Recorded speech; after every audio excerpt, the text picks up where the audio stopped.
myself Anita Paurel, welcome back to my channel. र अहिले चाहिँ हामी जाँदैछौँ जिममा. मेरो चाहिँ फर्स्ट टाइमै भनौँ जिममा. अनि सुन्ताको चाहिँ गइ नै रहन्छ उ त. सुन्ता चाहिँ गइ नै रहन्छ अनि मेरो हस्बेन्ड पनि गइसक्नु भएको छ. अनि हामी चाहिँ तीनजना जाँदैछौँ. बिहानको मजाको घाम पनि लागिरहेको छ. हेर्न सक्नुहुन्छ. आइसक्नु भयो.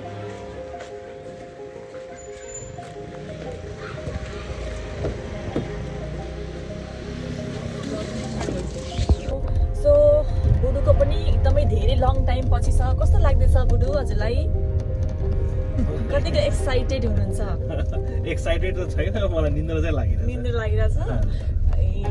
अब बिस्तारै बिस्तारै बानी बस्नु पर्यो नि त, बिहान हुनुपर्ने. सो जिम चाहिँ कति मान्छेको सोच हुन्छ नि त, जिम गयो भने जस्ट दुब्लाउन मात्र जिम गइन्छ भन्ने हुन्छ. त्यस्तो हो र खास?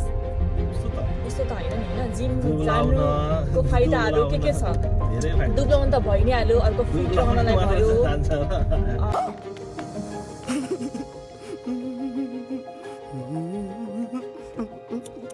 सुन्ता चाहिँ गइरहेकै छ. सुन्ता तँलाई चाहिँ के लाग्छ, जिम गएपछि के दुब्लाउन मात्रै गइन्छ र अरू के फाइदा पाइन्छ गएर जिममा? मोटाउन पनि जान्छ नि त मान्छे होइन, दुब्लाउन त जाँदैन नि. लजाउनु हुँदैन.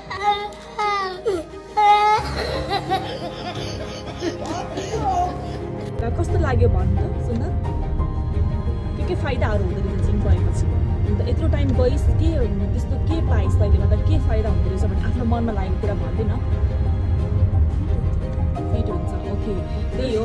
मान्छेहरू कतिजना हुन्छ नि त दुब्लाउन मात्र जानुपर्छ भन्ने हुन्छ नि. दुब्लाउन पनि होइन, दुब्लाएको मान्छे मोटाउन पनि जान्छ, मोटाएको मान्छे दुब्लाउन पनि जान्छ. र अलरेडी म अब हेर्दा त म पातली नै छु नि त.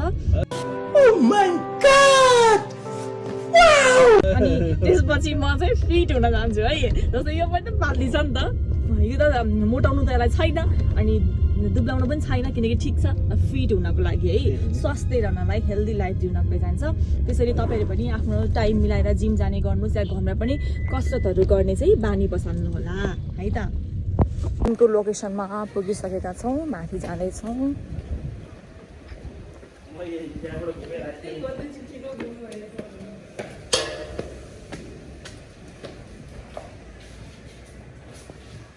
नम्बर याद छ? मैले बिटी चाहिँ यहाँ माथिसम्म चाहिँ लिफ्ट जाँदैन. 5 नम्बर लेख्नु न, जिम 5 नम्बर लेखेको छ नि.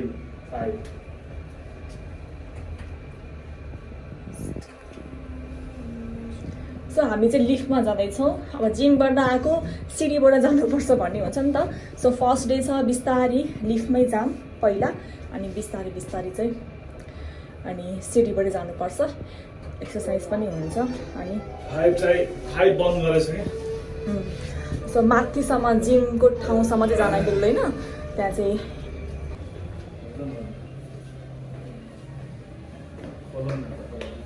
अब यहाँ चाहिँ सुजहरू राख्ने ठाउँ छ. सुजहरू राख्ने मैले चाहिँ गाडीबाटै लगाएर आइसकेको छु. मैले चाहिँ गाडीबाटै लगाएर आइसकेको छु. चप्पल लगाएर आउनुपर्छ क्या, भने सजिलो हुन्छ. त्यहाँबाटै जुत्ता लगाएर मर्निङ टाइम हो, अब गर्मीको टाइम पनि भइरहेछ, ठिक्क हुन्छ.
सुरुमा चाहिँ वार्मअप गऱ्यौँ हामीले त्यसपछि गऱ्यौँ अनि रनिङ गरेर एकछिन रेस्ट गरेर चाहिँ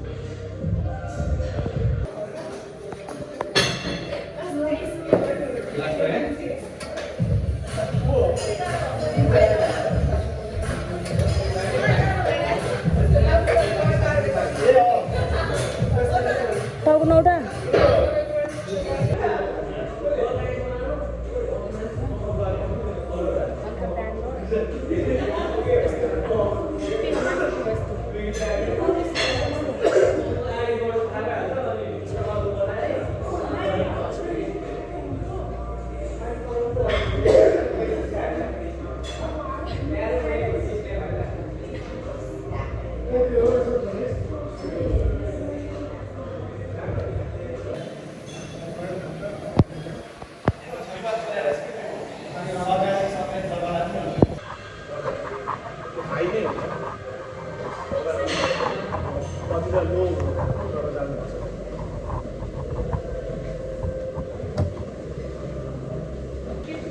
हामी चाहिँ आज फर्स्ट डे सबै कुरा गऱ्यौँ फर्स्ट डे पहिलोचोटि आउँदाखेरि चाहिँ अलिकति सबै बडी खोल्नु पर्ने हुन्छ अनि सो हामीले सबै मिक्स नै हामीले एक्सर्साइजहरू गऱ्यौँ र अहिले चाहिँ लास्टमा चाहिँ फेरि बडी बाँध्नु पर्ने हुन्छ एउटा जिमको भनाइअनुसार सो लास्टमा चाहिँ फेरि हल्का हामीले ट्रेडमिल गरेर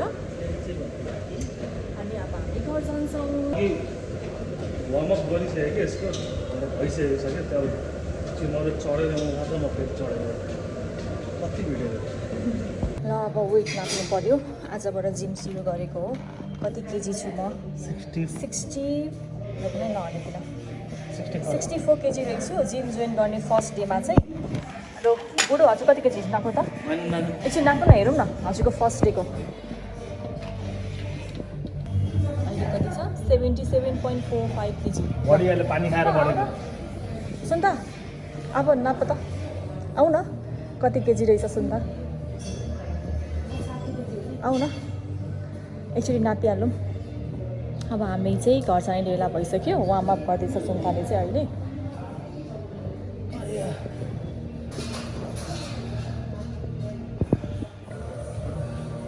नाप्नु सुन्ता चाहिँ अब कति केजी रहेछ 60 केजी हेरौँ न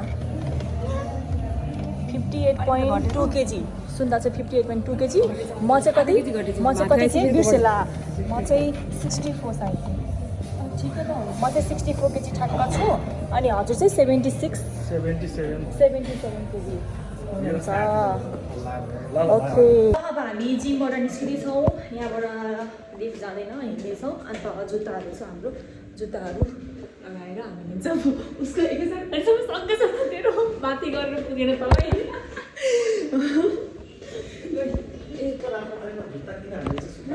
जुत्ताको लागि नै बनाएको हो जिम ओके अब हामी लिफ्टमा जाँदैछौँ जी दाब्दिनु ग्राउन्ड फ्लोर